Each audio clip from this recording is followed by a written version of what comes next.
Two games old. You cannot be serious! Il est 9h, vous êtes bien sur Radio Tennis et c'est le moment de passer à la chronique du jour.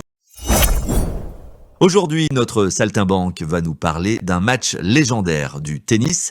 Fans de Djoko, montez le son, les fans de Federer, un conseil, revenez dans 3 minutes.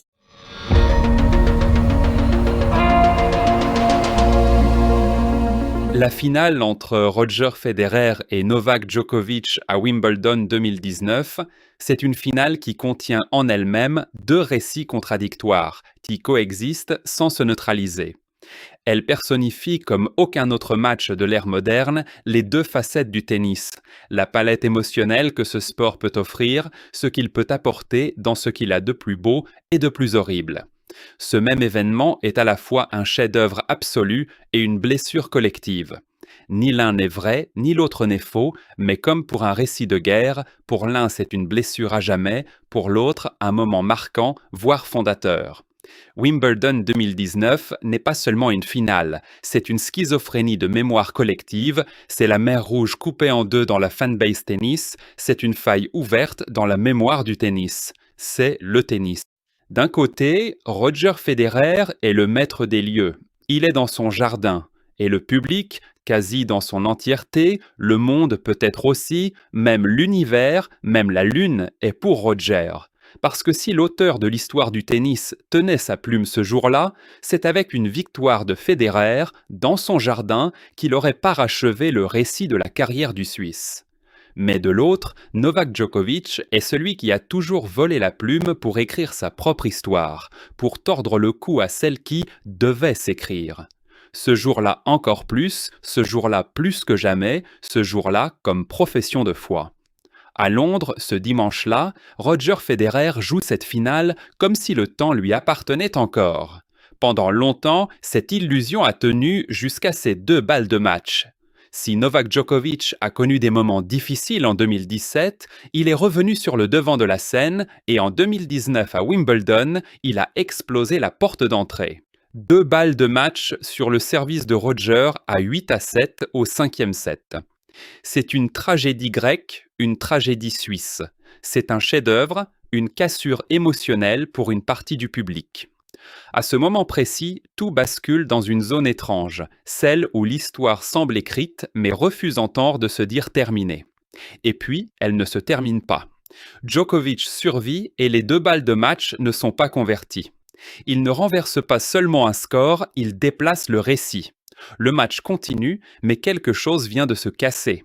Federer n'a pas perdu un point, il n'a pas raté 2 balles de match, il a perdu une version possible du monde. C'est là que cette finale devient double dans le vécu, l'attachement émotionnel et dans la mémoire collective. De ce moment, il en reste une dualité mémorielle. Pour certains, le match s'est arrêté au moment des 2 balles de match manquées. C'est un cauchemar qui surgit en plein milieu de la nuit, en sursaut, en sueur, comme les traumatismes d'enfance, une forme de « et si » permanent. Pour les fans de Djokovic, c'est une Madeleine de Proust, un souvenir jouissif qu'on ressort chaque année comme les albums de famille. C'est l'exemple parfait de ce qu'est Novak Djokovic, du socle constitutif de sa carrière et du caractère, des valeurs dans lesquelles chaque fan du Serbe se retrouve et s'identifie. Il y a de la résilience, de la survie, de la colère, du sentiment d'injustice, du seul contre tous, seul contre l'histoire, du conflit, de la révolte face au système, de la lutte des classes face aux privilèges, de la révolution.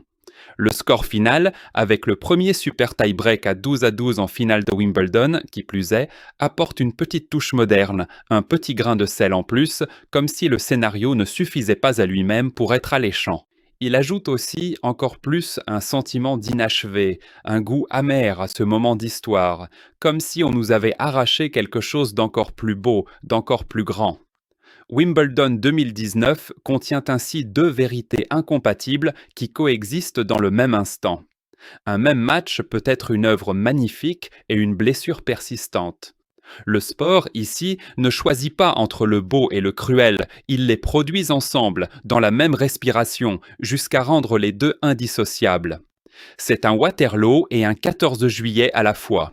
C'est un homme révolté à la Camus et une défaite à la Pyrrhus. C'est une faille ouverte dans la mémoire du tennis, c'est la mémoire du tennis, c'est le tennis. 2 games over. Cannot be serious!